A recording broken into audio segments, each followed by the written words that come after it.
Bam, here we are, part three. Hi, Joe Adorno here, and I'm telling my adoption story about how I became the first single gay man in the state of Florida to legally adopt a child. Where last we left off, I had to get my own apartment. They had transferred this case that was originally in my name, out of my name to another person in the agency, and then they told him to not pursue the adoption. So now it went to a whole nother agency because they said I was getting involved. Well, of course, in my mind, this is my son, and you're keeping me from him. So because I didn't have a home study, he wasn't allowed to spend the night. And I had already gotten an apartment, 2-bedroom apartment, which I could barely afford. And because I wasn't approved for him to be overnight, I would pick him up Friday after school from the group home, and I would keep him until midnight, and I would drop him back off at the group home. Then I would pick him up Saturday morning at 8 a.m., and I would hold him until midnight. Sunday, I would pick him up again at 8 a.m., and then I would drop him off around like 8 or so because he had school on Monday. But that was my weekend. That was April and May. And I remember he was done school towards the end of May, and I was like, can I have this home study so that he could spend the summer with me? Because the group home he was in was closing down, and the group home was like 10 minutes up the road from my house. So they were like, oh, we'll see if we can do the home study. It never happened. It never happened. And they had moved him to a whole nother group home. And I was furious. I remember my parents at the time came down to visit, and that's where we got the bedroom furniture with him, and he was like, you're gonna be my future grandma. And still, and I remember calling the case every other day. Tell me what's going on, tell me what's going on. And I remember a department head called me on my cell phone at my home, like after hours, and she was like, Joe, stand down. And I remember those words exactly, stand down. And I was like, from what? And she was like, from you keep getting involved with this case. And it's not moving forward because you keep getting involved. And I said, it's not moving forward at all. The only reason it's moving forward is because I keep getting involved. It has not done anything in months. And she was like, well, I need you to just trust the process. What process? It's been like 6 months and nothing has happened.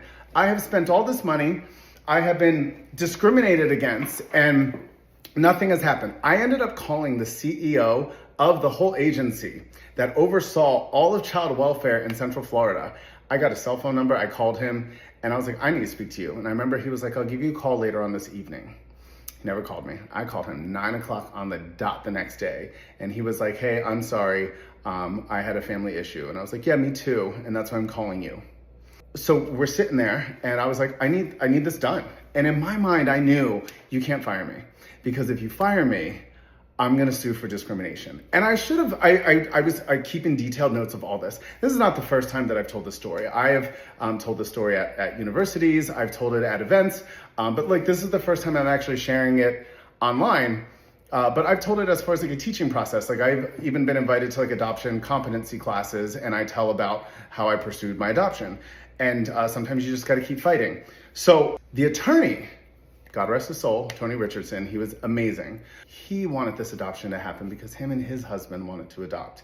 And they didn't want to be the first in the area. They wanted to see the process unfold. He was removed from the case. His supervisor removed him from the case, and she said to him, I think this is a little too close to home for you, and I'm afraid that you won't be unbiased. I'm sorry, like, would she have said that if this was a straight attorney and it was a straight couple adopting? I don't think that's been told to anybody ever. So he was removed from the case. And a new attorney was coming in, and I'm sitting, and they wouldn't even tell me when the court hearings were, but thank God I had the dockets, and I would show up. I would show up to every single court hearing there saying, where are we going? And this boy had talked to the judge and was like, Your Honor, I don't know what's happening. Why aren't I living with Mr. Joe? Why did they move me to another group home? And in the time I was in grad school. And I remember in grad school writing a paper called The Foster Care Drift. And this was through Eleanor Roosevelt. And she created a law that said you cannot purposely keep a child in foster care. And I was like, you guys are violating a federal law by keeping this child in foster care. Why can't he move in with me? And I said, he can move in with me now. I'm a non-relative. Non-relatives get paid $0 and 0 cents to take a child in. Foster parents get paid, relatives get paid, non-relatives get $0. This It's actually cheaper for you to have him move in with me than to keep him in a group home. Nope, they still didn't. The next court hearing we were at, now we're getting into like July, and he still wasn't able to spend the nights with me. And so I was picking him up, like I had to work during the week, so I was picking him up like Friday, Saturday, Sunday, and Sunday. And I remember showing up at a court hearing in July, and the assistant director of that agency, may she rest, she was there representing the case, not even the case manager. We did not get along at all. And she told the judge, she was like, yeah, we did the home study, but I don't know, I don't have his background checks. I don't think his background checks are gonna clear. What do you mean my background check? And I'm there in open court, and I was like, I'm a dependency case manager. You guys have my fingerprints on file. What do you mean it's not gonna clear? I'm a case manager, it's cleared. So the judge was like, I'm not buying that. And she goes, oh, well, the home study's sitting on my desk. I just haven't approved it yet. And I raised my hand again, and I said, can I have the dates of this alleged home study? Because nobody's ever been to my home, ever. I've had this apartment for months.